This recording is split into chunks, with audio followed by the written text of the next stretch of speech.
Todos podem se assentar. Que a paz do Senhor Jesus continue reinando em todos os corações. Quanta gente deixa de aproveitar aquilo que foi executado por Jesus. Existe nessa profecia de Isaías 53 algo que vai acontecer no Senhor Jesus. Ele vai ficar satisfeito. Aliás, ele já fica satisfeito quando as pessoas o recebem como o único e suficiente Salvador. Nessa profecia diz o seguinte: ele verá o fruto do penoso trabalho da sua alma e ficará satisfeito. Isso aqui a gente entende bem quando o próprio Senhor Jesus Cristo diz: há alegria no céu por um pecador que se arrepende, mais do que por 99 justos que não necessitam de arrependimento. Então, está aí, a ferida foi aberta. A ferida existencial está aberta. E a gente fala muito em terapia. A ferida, quando não é cicatrizada, quando ela não cicatriza, o portador dela espirra sangue em quem está por perto. O pai da psicanálise, Freud, disse: há um mal-estar no mundo. É essa ferida. Desde quando existe esse mal-estar no mundo? Por que as pessoas vivem... Eu, nesse final de semana, encontrei uma pessoa que disse: eu não preciso de nada, mas parece que está faltando algo. Minha vida está tranquilíssima, mas existe aquela sensação de que está faltando algo. É a ferida aberta, né? Nós falamos sempre, né, que aquele trabalho que é colocado em parábola por Jesus, a parábola do bom samaritano, é um trabalho lindo, um negócio ali que você vai ver Espírito Santo e Jesus trabalhando, né? O que acontece? Por isso que é muito importante a gente trazer essas reflexões, essas perguntas, né? O Senhor está perguntando para você: o que você tem? Uma ferida ou uma cicatriz? E por que a religiosidade, ela não fecha feridas, ela não cauteriza feridas. A religiosidade deixa a ferida aberta. Por quê? Porque ela não preenche, não dá certeza.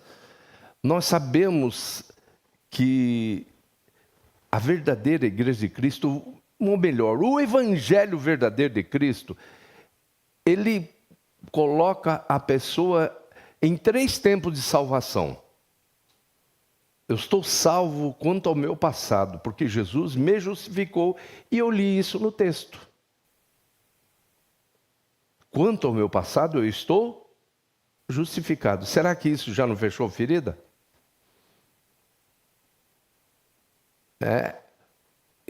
Verdadeiramente ele levou sobre si todas as minhas dores, o castigo que me traz a paz.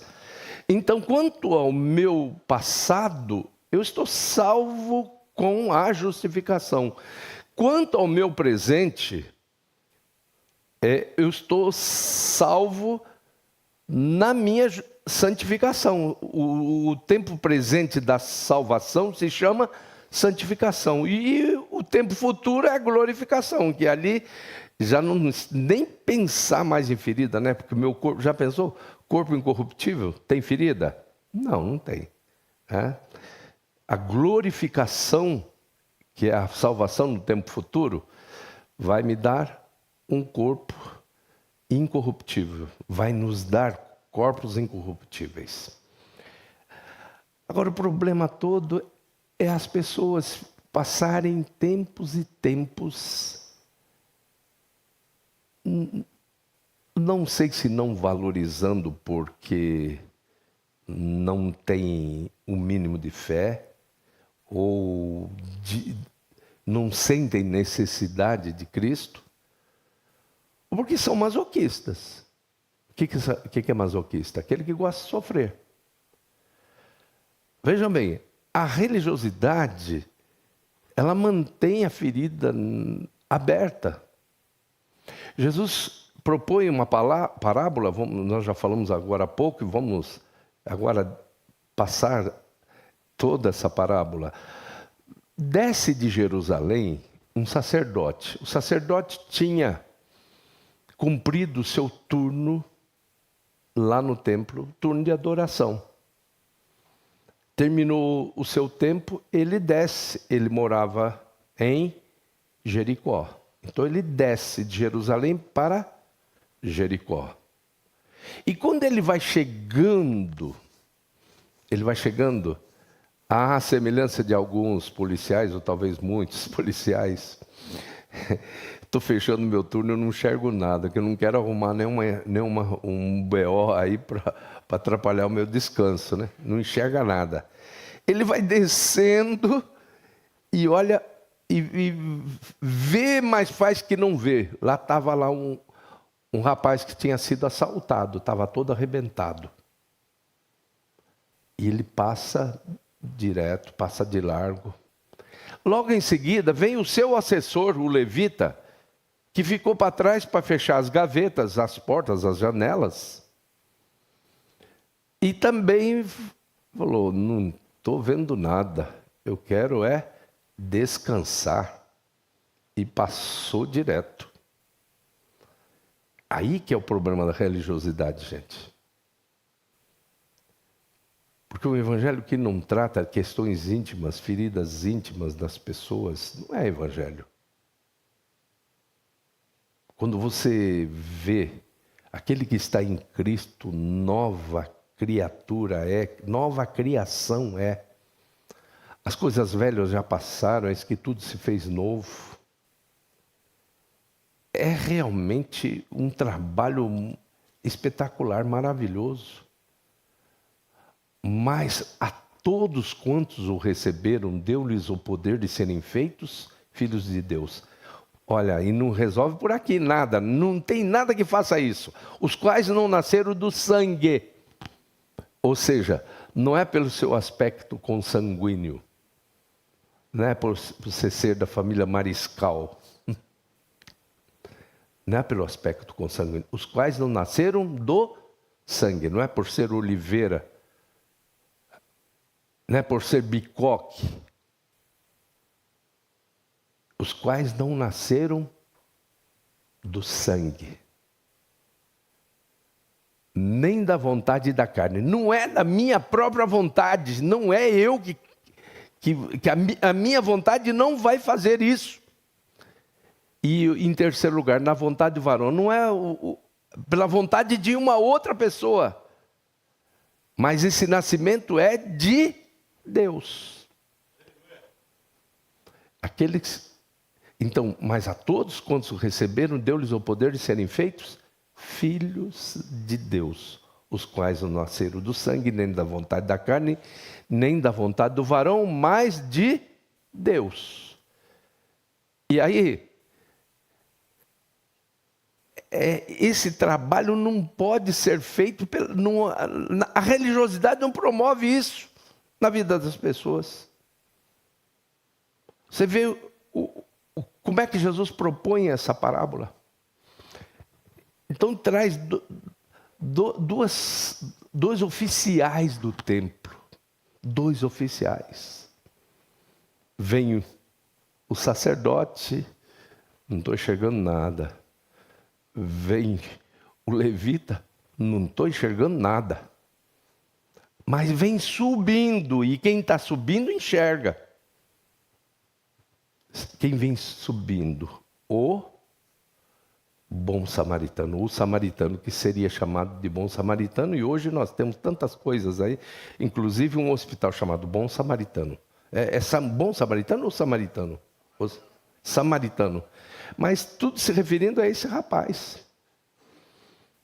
Esse rapaz, ele olha e diz que a parábola, o Senhor Jesus diz que ele foi movido de íntima compaixão. Eu já contei algumas vezes, mas é sempre edificante contar de novo. Até os 36 anos de idade, por que eu falei agora sobre religiosidade? Porque eu sou filho de pioneiro da igreja, eu era pastor já. 36 anos até esse momento eu nunca tinha sentido o que é íntima compaixão. A primeira vez que eu senti isso foi na Santa Casa de Mauá. E é lindo que as pessoas não sabem muitas vezes o caminho para trazer a glória de Deus. Quando Jesus disse para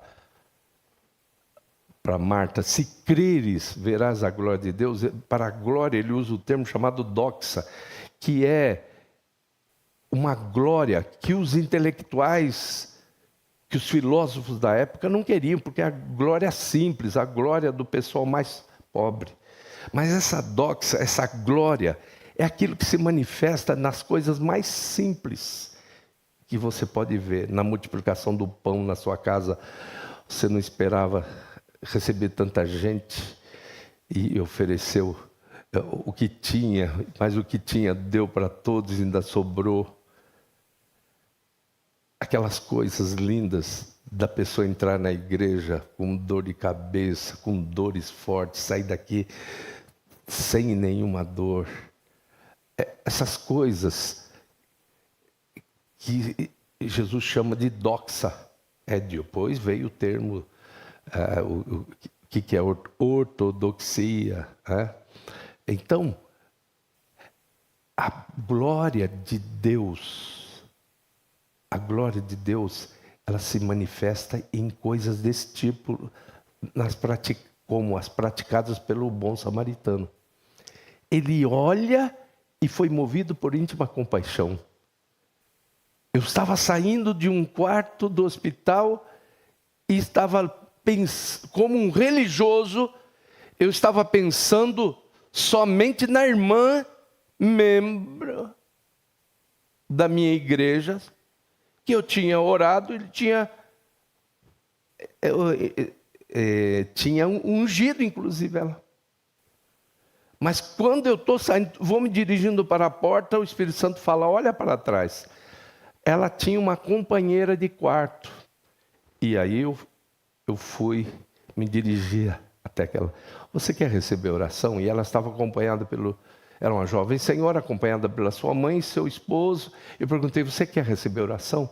E ela, sim, com aquele semblante sofrido, ela disse, se o Senhor quiser. E eu não não foi bom nem eu saber o que estava dentro daquele semblante e nessas palavras, se o Senhor quiser. Eu falei, lógico que eu quero. Foi a hora que eu senti pela primeira vez o que é íntima compaixão. Falei, é lógico que eu quero, e muito mais do que eu, Deus quer operar na sua vida. E orei pela irmã. E a gente, na nossa religiosidade, a gente gosta de classificar. A unção é um pouco mais forte, a oração menos forte um pouquinho, né? Não é isso que a gente pensa? A irmã eu ungi, mas ela não ungi. Orei por ela, mas senti que algo grandioso aconteceu. E saí, quando chegou lá fora, perguntei para a diaconisa Elza Garcia, diaconisa, o que essa jovem senhora está fazendo aí? Ela falou, ela entrou aqui para abortar, foi feito ultrassom e a criança estava morta. Aí eu falei para ela, algo grandioso aconteceu. Mas não me preocupei. Mas, passados uns 15 dias, encontrei com a irmã daquela irmã que eu tinha ungido, que eu tinha visitado. Perguntei, como é que está a sua irmã? Ela está muito bem, está em casa, totalmente curada. E aquela outra? Pastor, Aconteceu um milagre. No outro dia resolveram fazer outro ultrassom e a criança estava viva dentro dela. Então, essa questão do Senhor olhar, porque quem ele está colocando ali, né? Quem é o tipo de Jesus nessa parábola? Alguém rejeitado, porque um samaritano é rejeitado. Aquele samaritano chegou sobre aquele corpo arrebentado, ferido, e aplicou, em primeiro lugar, óleo. Aí você olha na Bíblia e vê, em Isaías 1, que o óleo é para amolecimento das feridas. Ele aplicou o óleo e em seguida aplicou vinho para cauterizar as feridas. E aí, ele pega, coloca aquele moribundo sobre o seu animal de carga e o leva para uma hospedaria. E lá terceiriza a sequência do acontecimento, do tratamento. E aí é que eu fico pensando, será que Jesus não faz muitas coisas desse tipo? Traz gente aqui, terceiriza para a igreja, que deve ser uma hospedaria. Nós temos nos denominado aqui de Caverna de Adulão. Nós procuramos aqui no Tatuapé ser igreja hospital e não igreja tribunal. Porque a igreja tribunal mantém a ferida. A igreja hospital transforma a ferida numa cicatriz. Verdadeiramente Ele levou sobre si todas as nossas enfermidades e as nossas dores levou sobre si. E nós o reputávamos por aflito, ferido de Deus e oprimido. Nós pensávamos que a culpa era dele. Mas ele foi transpassado pelas nossas transgressões e moído pelas nossas iniquidades. O castigo que nos traz a paz estava sobre ele, e pelas suas pisaduras nós fomos sarados. Amém? Vamos ficar em pé, vamos cantar?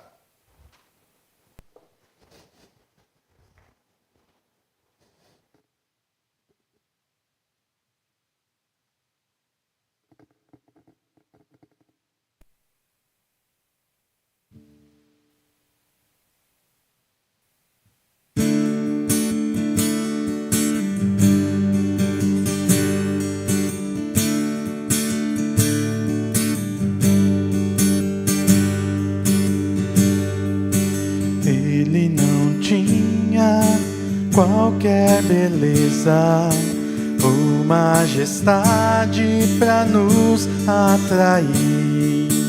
Nada havia em sua aparência para o desejar. Mais rejeitado dentre os homens, ainda assim carregou nossas dores.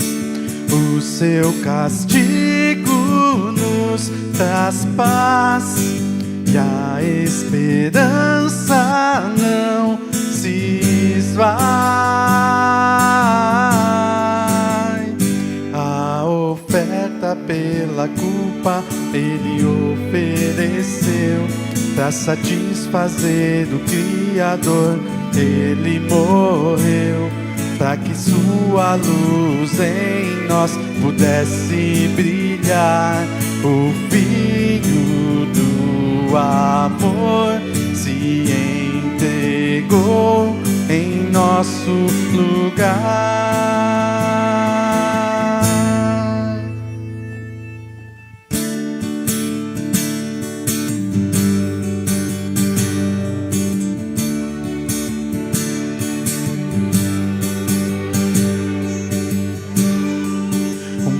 fez rejeitado dentre os homens, ainda assim carregou nossas dores. O seu castigo nos traz paz, e a esperança não se esvai. A oferta pela culpa ele ofereceu, para satisfazer o Criador ele morreu, para que a sua luz em nós pudesse brilhar. O Filho do amor se entregou em nosso lugar. És o Cordeiro que pelos nossos pecados foi esmagado, sem dizer uma só palavra, se entregou aos cravos, derramou sua vida até a morte, provando a ira amarga, pra nos dar sua doce graça e nos fazer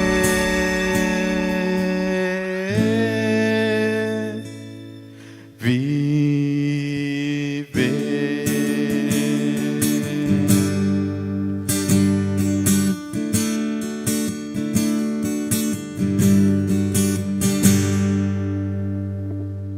Interessante, né? A estética é a parte da ética que avalia a beleza. A ética é a noção do certo, do errado, é o balizamento, né, do certo e do errado. E na estética é o balizamento entre o feio e o bonito. Mas nós vamos ser lindos.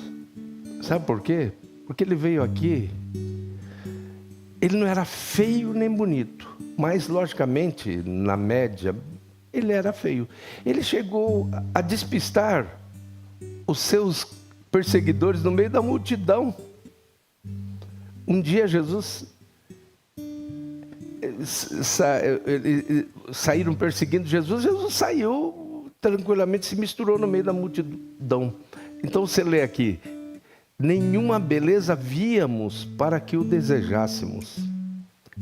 Ele não era feio nem bonito, ele assumiu até a nossa feiura. Porque um dia nós sejamos lindos. Vocês já viram esse negócio? Quando ele aparece numa teofania lá dentro da fornalha de fogo ardente, ele era bonito. Os babilônicos disseram que ele era semelhante ao Filho dos Deuses. Era o quarto homem da fornalha. Ele é lindo, como cantávamos antigamente. Lindo é meu mestre, rei é da natura. Mas ele veio até aqui para chegar a seguir, até corrigir isso. E principalmente aí para as meninas que são tão preocupadas, né, com estética, harmonização. Isso vai ser corrigido logo, né? Por quê? Porque ele levou sobre si todas as nossas dores. Até a nossa desarmonização fisionômica, ele levou sobre si. Ele levou sobre si tudo que nos faz sofrer. Por quê? Ele nos substituiu. Ele foi o nosso substituto. Ele pagou o preço, toda a nossa conta. Quando ele diz lá, e o termo é assim, tetelestai, está consumado, não tem mais nada. Todas as providências estão tomadas para que você, num futuro muito próximo, meu irmãozinho mais novo, seja imortal, incorruptível. Eu tomei todas as providências para que você seja bonito, para que você seja alguém que sabe que tem um irmão mais velho. É muito bom ter um irmão mais velho. O terreno é tão bom. Esse final de semana eu estava a 700 quilômetros de Cuiabá, em Juína. E lá eu vi, quem inaugurou a igreja de lá foi meu irmão. E é só vi coisa boa do meu irmão. É tão bom um irmão mais velho, terreno. Imagina o irmão mais velho, que é Jesus, que pagou a nossa dívida. Já pensou? É por isso que eu não fico pensando tanto em... Tem gente que está querendo ir para o céu por causa das ruas de ouro. Eu não. Eu quero ir para o céu por causa de Jesus Cristo. Quero ver Jesus. Como diz o hino, primeiro quero ver meu Salvador. Então, com tudo isso, até de uma maneira assim, alegre, a gente está comentando tudo isso por quê? Porque a pergunta é essa: você continua com a ferida?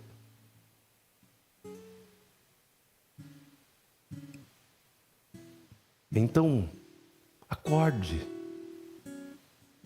Acorde, não é mais. Ele já fez tudo para você não ter mais feridas. Ele fez tudo para que você tenha no máximo uma cicatriz. Você pode até lembrar de coisas ruins, dolorosas do passado, mas não dói mais. Sabe quando a ferida deixou de ser ferida e passou a ser uma cicatriz? Quando você lembra das coisas, elas não doem mais. Enquanto doer, a ferida está aberta. E Jesus veio para que, no máximo, você tenha cicatrizes, somente até a volta dele, porque depois ele já vai fazer um procedimento lá legal, né? O mortal vai se revestir da imortalidade, o corruptível vai se revestir da incorruptibilidade, então se dirá: tragada foi a morte na vitória. Ele vai resolver definitivamente. Agora, para que ficar aí com essa feridona aberta, espirrando sangue em quem está perto de você? Pessoa machucada machuca outras. Adultos problemáticos têm crianças mal resolvidas dentro de si. O terapeuta dos terapeutas veio para resolver definitivamente. Ela é milhões e milhões de vezes melhor do que Freud, do que Jung, do que Lacan, do que Viktor Frankl. Ele é o terapeuta dos terapeutas. Você tem a alegria da salvação? Uma das coisas mais lindas que o apóstolo São Paulo chama de capacete da salvação é essa alegria pela vida eterna. Que segurança sou de Jesus. Mas quando a pessoa não tem isso, tem uma ferida. Preocupado com o minuto seguinte, preocupado com o que vai acontecer amanhã. Olha, você passou da hora de receber óleo para amolecer essa ferida, e vinho, que é o sangue de Cristo, o óleo do Espírito Santo para amolecer a ferida, e vinho para cauterizar todas as suas feridas. Então, fale com Deus aí, onde você estiver agora. Grande e eterno Deus, a tua palavra foi exposta e nela há uma proposta. O Senhor disse e continua dizendo: vinde a mim todos vós que estáis cansados e oprimidos e feridos e machucados e decepcionados e frustrados e depressivos, e eu vos aliviarei. O Senhor continua dizendo isso. Então, Senhor, que todos definitivamente entendam que o Senhor é o médico dos médicos, o terapeuta dos terapeutas. O Senhor resolve definitivamente. Porque ainda que demore algum tempo para completar a tarefa da igreja, mas quando a pessoa recebe a salvação na pessoa de Cristo, ela já vive alegre, ela já antecipa a alegria da vida eterna. Então, Senhor, que essas pessoas que vivem de mal com a vida, que vivem de mal com os relacionamentos, nos relacionamentos, ó Deus, então, Senhor, que o Teu Espírito Santo nesse instante toque com profundidade, colocando óleo, amolecendo feridas, para que na sequência o sangue de Cristo, o vinho do sangue de Cristo, possa cauterizar essas feridas, ó Deus, em nome de Jesus. E que todos nessa noite respondam a essa indagação. Ferida ou cicatriz, e todos possam dizer sem medo de errar: eu tenho cicatriz, para a glória, honra, louvor do nome de Jesus Cristo. Amém. Nós